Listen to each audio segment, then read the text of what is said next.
That is kind of a proof of concept to scale. And although the tactic and how it comes to life is really fun, and you're like, oh, it's video, it's photography, it's writing, that feels, very marketing focused or comms focused, kind of like a lighter tactical touch. Sitting behind all of that is an incredible depth of primary and secondary consumer research. So the tactic that shows up is fun and colorful, tremendous amount of data and research sitting behind it. So we're marrying those two things, the data-driven insights and then how it comes to life.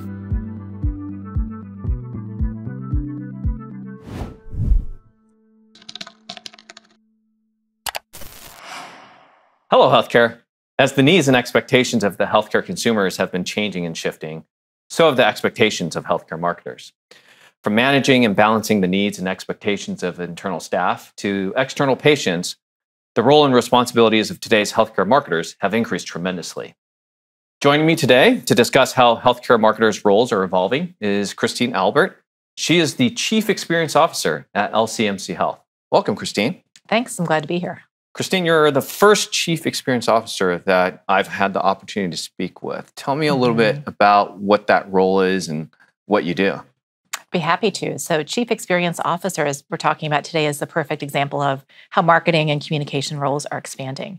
So I started my career in marketing and communications and was a CMO, so Chief Marketing Officer for a growing not-for-profit healthcare system. And we launched a really significant and successful brand strategy that elevated the role of marketing communications, but brand as a business metric. And then I had the opportunity to start leading more things on the people and operations side. So my Marcom world became learning and development, our well-being team, talent and recruitment, and eventually HR operations. And so today I've lost the word marketing in my title, and it's expanded to reflect this overall experience that we're seeking to create for our people in the organization, our patients, and for consumers. I think that's an incredibly important role in healthcare, just because healthcare seems so disjointed and siloed compared to other industries that are out there. And I'm so happy that you're working on this. What are some of the challenges within this role as you try to connect the internal organization and build the right infrastructure so that we as healthcare consumers can have a better experience? Well, exactly what you said is the goal is we want to have a unified, ideally frictionless experience for consumers. And that's easy to say, and it's really hard to do. And that's really what my team and our vision is all about. So as a whole, we're anchoring to something bigger, which is to look at everything we do is anchored to, brand. It starts with mission, vision, values. It leads to your employee value proposition. How do you live that? How do people in your organization experiencing it in a meaningful way every day? And that translates to patient care. And so rather than having these silos of HR, recruitment, and really functional, the tactical element is still there, but we're just challenging our teams and the organization to kind of widen the aperture and how we think about and how we define our operations and our strategy. So it's really connecting between all these things, but really the red thread that's running across all of them is consistency in the mission, vision, values, and execution with our employee value proposition. So how do we show up internally? How do you experience this externally? What's been the biggest challenge for you so far in terms of connecting those dots? Like many healthcare system and hospital folks, or just people in the industry in general right now, we've never had more priorities or more pressing priorities. And so it's both the urgency and the sheer number. So like many organizations, we're challenged with finding the best people, especially nurses. So dealing with a workforce and labor crisis that impacts our ability to deliver on our mission. We're going through a lot of merger and acquisition activity as well. So for example, my system has grown to a 9-hospital dual academic system. And we've grown consistently about every 2 or 3 years by adding another hospital or 2. And so when you think about how do you bring together a large organization around a shared vision and the technology, the processes, the infrastructure to support it, those are really the dots that our team is connecting. So we're really working on how do we have that consistency in the tools that allow us to deliver on the human side of the business. So what's the most challenging piece? Technology, the process, the people? Which one would you pick? So many to choose from there about what the most challenging piece is. I think it's really kind of a combination of all of those. It's radical change management in the midst of a really high pressure business environment. And in healthcare, we're in this business because we want to do good for others. And that includes our employees as well as our patients. And so it's just how do you navigate a lot of uncertainty and change, not just at work, but thinking about people as a whole in your life. COVID has really changed, I think, how people think about what's important. How do you prioritize your work, what you want to do, how you choose to spend your time, and what has meaning? And so, really having a more holistic look at organizations, the work we do, and the people who support it. So, that's a long answer, but I think it's acknowledging the human element and the radical change in what's happening in our worlds. And that's a lot to deal with as a professional and as a person. How do we do that? And how do we have reasonable expectations and also evolve to create environments in which people can thrive? I don't envy your job. I think that's a monumental task. Give me a specific example of something that you guys have done that has been truly amazing and provide some outcomes that just blew everyone out of the water. Well, I have a couple of examples, but I think a lot of this sounds really intimidating, and you're right. It's exciting. It's a huge task. It's really invigorating, but it can feel a little overwhelming. But what we try and communicate even to our teams internally is it's not necessarily we're always doing new work. We're bringing a new lens to the current work that we're doing. So an example of that might be, how do you use digital technology to humanize a healthcare experience? And so like all healthcare providers, on our website, we have a Find a Provider tool. That's really a gateway for people to find the right care provider, person for whatever they need. And so table stakes, traditionally, you're going to see that provider, Dr. Albert, medical degrees, kind of the bios and things you would expect, areas of specialty publications, research. And so we took that and just said, consumers we know have an expectation that if you're a physician and you're employed at this hospital or medical center, we trust that you graduated from medical school. That's kind of our expectation. And so we just said, how do we make this a little bit different? So we humanize those provider bios. And so all of a sudden, Dr. Albert, the kind of traditional stuff is still there, but it's lower. And we elevated a lot of our brand element. And so our brand behavior is a little something extra. So what is that thing you do every day that only you can bring? And so for all of our providers, you have suddenly a photo that's on brand color. It's relaxed. It's not a white coat. It's you as a person. And your bio is a little bit about you. And it's as unique as the person. So an example of this is we have a pediatrician who is really lovely. And his hobby is juggling. And so we have videos of all of our providers as well. And so our video of him is him juggling and talking about how that relaxes patients, especially kids, before you need to give them shots, and just kind of breaks the ice and makes everyone feel comfortable. And so I share this because it's fun to see, and you feel like, oh my gosh, I know that person. Even though I don't know them, I'm choosing that person because I feel comfortable. So just by thinking about traditional bios differently, same work, done differently, brand lens, we saw a double-digit pickup to the number of organic clicks and then conversions to appointments and revenue. Wow, that's awesome. So did you have a baseline to compare it to, or did you use the same metrics, or did you have a control group as you went through this process? We had a control group for this physician and provider bio exercise because not everybody was ready to raise their hands and do this kind of different video. Everyone feels very comfortable with the status quo. And I think that's part of what our team in healthcare is challenged with right now is how do you have a challenger mentality for the status quo? Because people's expectations have changed and we need to deliver on that. So we asked for some hand raisers who were brave and would try this with us. We tried it for about 6 to 9 months. We measured against the control group and we saw again that double digit. It was hard to deny across the board and just said, this is really working. Physicians, you care about people connecting with you and you care about your business. It's delivering on both things. So I love the example that you shared. The first thought that came to mind was Patch Adams when you kind of went through that. So have the rest of your providers now converted over to this new format? They have. So we're converting, and as folks join our medical staff, it just becomes kind of who we are, what we stand for, and how we behave. So now it's almost part of it. We're happy to welcome you to our system. And as part of this, here's what we're going to do for you, but here's kind of how we expect you to show up in the community and for your patients. And here's how we'll support you in that. Have you been able to get any metrics and responses or anecdotes from patients who have now come onto your site? Oh, I love Dr. Albert. We have seen that as well. Almost in parallel to this, we also launched transparency in our patient reviews and star ratings. And so that was great as well. Again, some physicians were eager to try and pilot. Others were a little more hesitant. And so we had different groups running for that as well. And so some of those comments were positive, neutral, some were negative, but by and large, those with those humanized bios Mhm. performed exceptionally well. And that was reflected in the comments and the scores as well. That's awesome. How is this Mhm. translated to some of the other initiatives that you're working on? We're taking that as kind of a proof of concept to scale. And although the tactic and how it comes to life is really fun, and you're like, oh, it's video, it's photography, it's writing, that feels, very marketing focused or comms focused, kind of like a lighter tactical touch. Sitting behind all of that is an incredible depth of primary and secondary consumer research. So the tactic that shows up is fun and colorful, tremendous amount of data and research sitting behind it. So we're marrying those two things, the data-driven insights and then how it comes to life that Mhm. feels fun and invigorating. So we're taking that and we're also scaling that even for our people. So as we start to think about recruitment and especially retention, same thing. Our people are the secret sauce in our organization. And so we want them to be their unique and colorful and fun selves.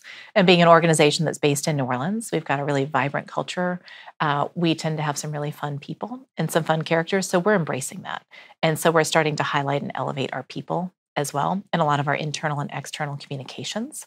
And people are resonating with that authenticity, and it still has that breakthrough element. It still feels different. I love what you guys are doing, and I love the Mhm. investments that you guys are driving into that. I think one of the challenges as a marketer Mhm. within healthcare is often prove your value. Why should we Mhm. invest in this? And getting budget for these new experiments and new projects is hard. How did you Mhm. go about doing that, and what would your advice be for others who are trying to do something similar to what you've done here? You raise a good point, making the case for marketing. And that investment is just an evergreen challenge. And so I'd say, it's kind of like shot selection. I play tennis. So it's like, what shot or what pitch do you swing at? Look for a good shot. So where do you feel like you've got good alignment of data? You've got some folks who are willing to work with you and try something. And maybe it's a low dollar investment just to test and learn. And so that's where we started with a lot of these initiatives, some with our clinicians. We knew it impacted them directly, and they really are kind of the heart of the organization. So I'd say always have that data driven approach, and then don't be afraid to share the same message over and over again Mhm. and to communicate the value and how that basically, how do you speak CEO? How do you speak CFO? How do you speak CMO? Um, they may not be all speaking the same language themselves, and you have to translate your marketing work, click through rate, other things that people don't care about except us. But what you care about is 25% more people found you. And then of that 25%, 15% made an appointment with you. That's incredible. So it's really learning how to translate the impact of the work and who is better positioned to do that than marketing and communications professionals. Absolutely. And I like how you're fine tuning not only the external messaging, but the internal messaging to each of the audiences that you have to partner with to make these projects successful. I Mhm. think oftentimes that's a huge challenge for folks that are in your position to get Mhm. things off the ground and moving in the right direction. What's kind of been the biggest challenge, I suppose, outside of, say, budgeting as you kind of round the Mhm. troops internally? I think the biggest challenge as we think about kind of rallying the troops is really adapting to new expectations for our internal audiences, consumers, and patients. And then also having kind of a forward facing mentality. So doing things the way that they've always been done. Good to know, good point of reference. But it's really incumbent upon marketing communications leaders to be those people who can see around corners. So our job is not to say order, take, or to receive what other people want. That's part of it. But really, our job is to say, well, here's what we know, here's what we can see, here are some ideas to move the organization forward. So, how are you consistently and proactively Hmm. sharing those ideas? People may not bite, it may not always get off the ground, but you want to be perceived and thought of as someone who is forward facing, data driven, but also really human oriented. Right. I do want to transition a little bit and talk little bit about technology Hmm. and how technology plays a critical role for all the work that you're doing, Hmm. especially when it comes to internal um, projects and trying to make them external. Tell me Hmm. about the technology and the stack that is instrumental to how you're building out Hmm. your programs. Yeah, the tech stack sitting behind all of this work is incredibly important, and we're ingesting so much information. So, again, marketing communications, it's really good at distilling things. So, you may have lots of silos of information, but using a CRM tool, customer relationship management, or things like Workday that most organizations have, those are really powerhouse aggregators. But it's really up to kind of your human intellectual capital of like, how do you use that? Hmm. How can I bring this to life? So, an example of that would be internally as we've gone through a lot of merger and acquisition activity, tons of HR systems, timekeeping systems, just things that made being a system really hard. And so, like many organizations, we've moved to Workday, which is kind of like an electronic health record, but for finance, HR, and all things people. And so that's become a real enabler of creating a human connection for our employees. So as you onboard, new hire, work anniversaries, we can automate and really use marketing automation and then brand voice so that you as an employee receive these custom touch points that nudge you along on recognition, celebration, internal mobility, things that really matter to people that we know. We're now able to deliver those by using technology, but wrapped in this brand strategy, in brand voice, and really delivering on the opportunity and the progression that people are looking for. Where do you draw a lot your inspiration from for these projects? It's a great question. I think the inspiration comes a lot from honestly peers and colleagues and having conversations like this one to go, what is possible? Some of it comes personally from the experience as a healthcare consumer where you go, here's what I really wish I could receive. And having that true consumer experience where you're like, gosh, we have a lot of work to do to make this connected, seamless consumer experience and a patient experience. And then also just looking at the world as a whole, especially on the digital side of things, how can you use digital to deliver and scale and Hmm. then focus really the human energy where it's best spent on that human connection. I like the focus on digital. I Mhm, believe in digital. It's just easier mhm, and there's so much data behind it. But so much of healthcare is also analog and direct mail pieces and so forth. Is mhm. that dead for LCMC, or does that still play a critical role in terms of communication and bringing folks together?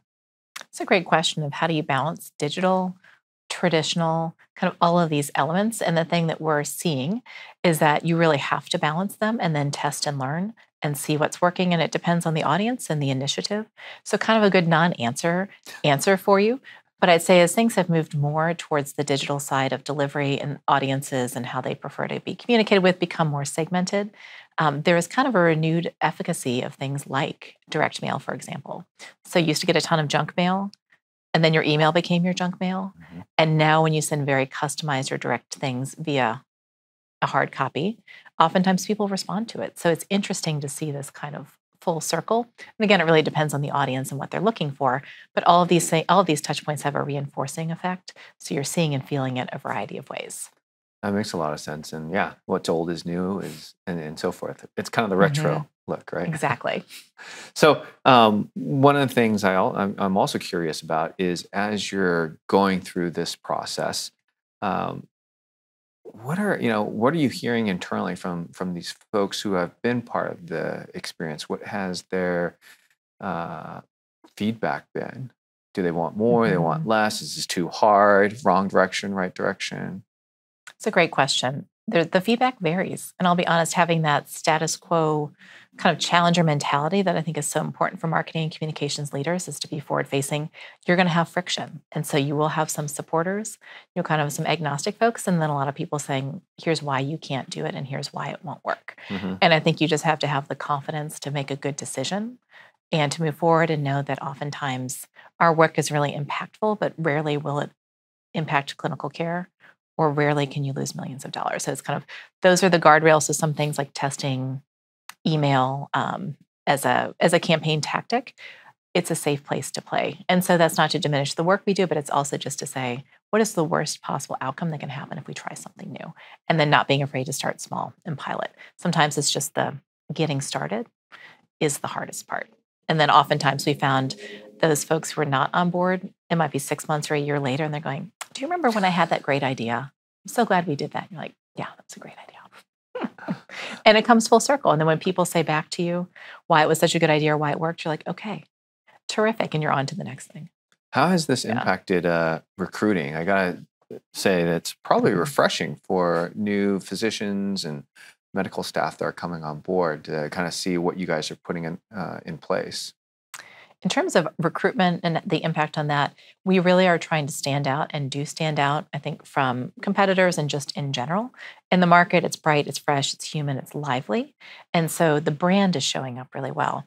But back to your question about challenges, like many others, the challenge for us on the recruitment side is the labor market is really tough right now, and there Hmm. aren't enough folks for those positions. But also internally, it's how do you have the excellence and the operations sitting behind the scenes? So it's one thing for marketing and communications folks to deliver really compelling recruitment campaigns and also use your internal folks as well as stakeholders to accelerate that work. But it's another to, once you apply, to have a really fast, quick, differentiated human recruitment experience. And that's the thing we're really working on right now is disrupting the how long does it take? Will I ever hear from somebody?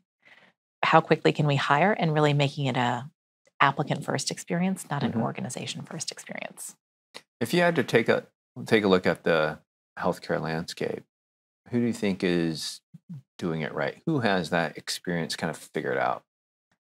I am not sure that anyone has totally figured it out. So I think we're all in pursuit of this goal of having the best people to deliver, regardless of the organization. But I think elements of different organizations do it really well. So I've seen some organizations that really take their current workforce and just say, we have recruiters, but who's better to recruit than our employees? And so we're going to empower you with toolkits, talking points, social media, and really compelling financial bonuses. If you can find nurses or other really high demand folks, we're going to compensate you as we would for an agency nurse. Hmm.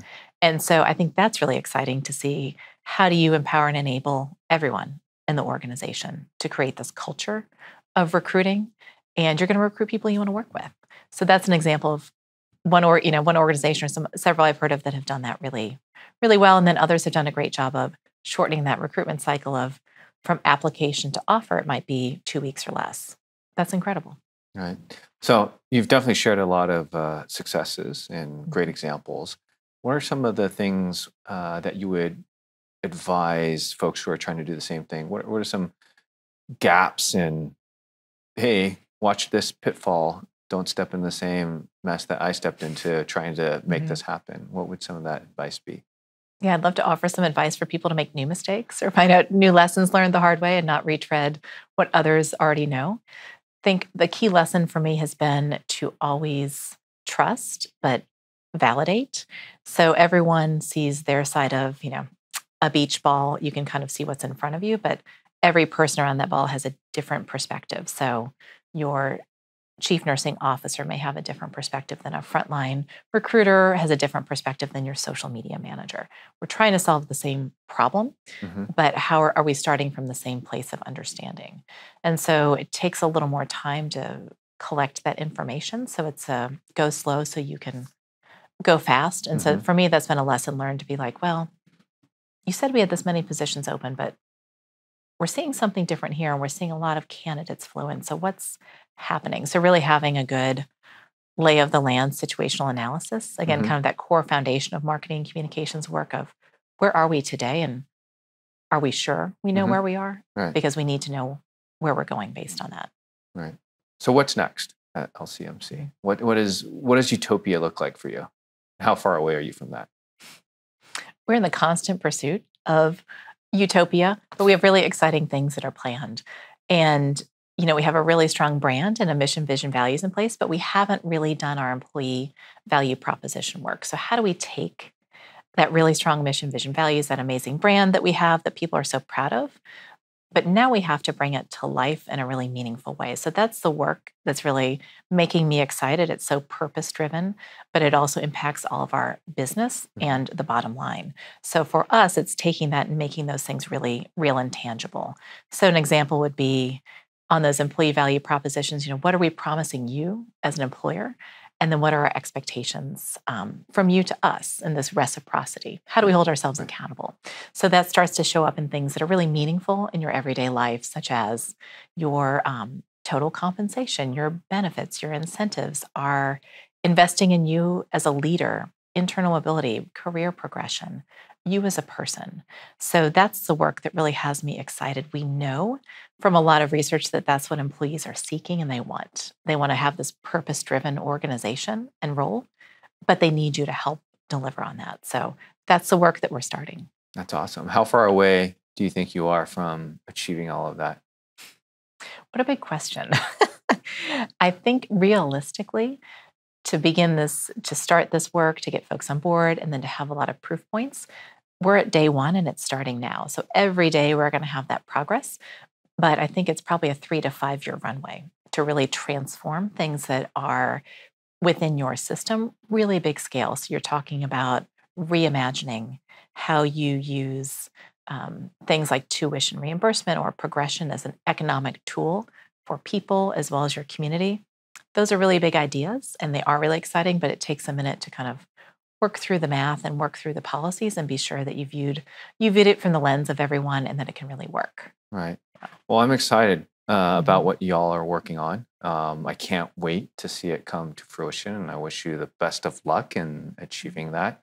I also want to thank you so much for your time and sharing these great insights. You're doing God's work here that's from me as a healthcare consumer, and appreciate everything that you're doing. So thank you so much for coming on the show today. For our audience who definitely want to learn more about what you're working on, what's the best way for folks to get a hold of you and get some of these insights that you've shared with me?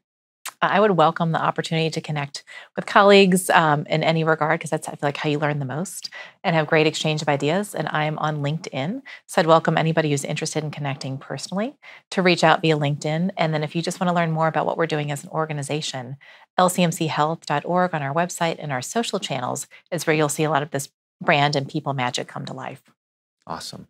Thank you so much, Christine. So for those of you in the audience that want to learn more about how you can create an experience that can transfer and help your healthcare consumers as well as your organization, please do reach out to Christine Albert on LinkedIn. She is a wealth of information and insights. Thank you very much for joining our show today. And until next time, hello. If you want more of the latest from healthcare's thought leaders, subscribe using the button below. Or you can visit hellohealthcare.com to get updates directly in your email.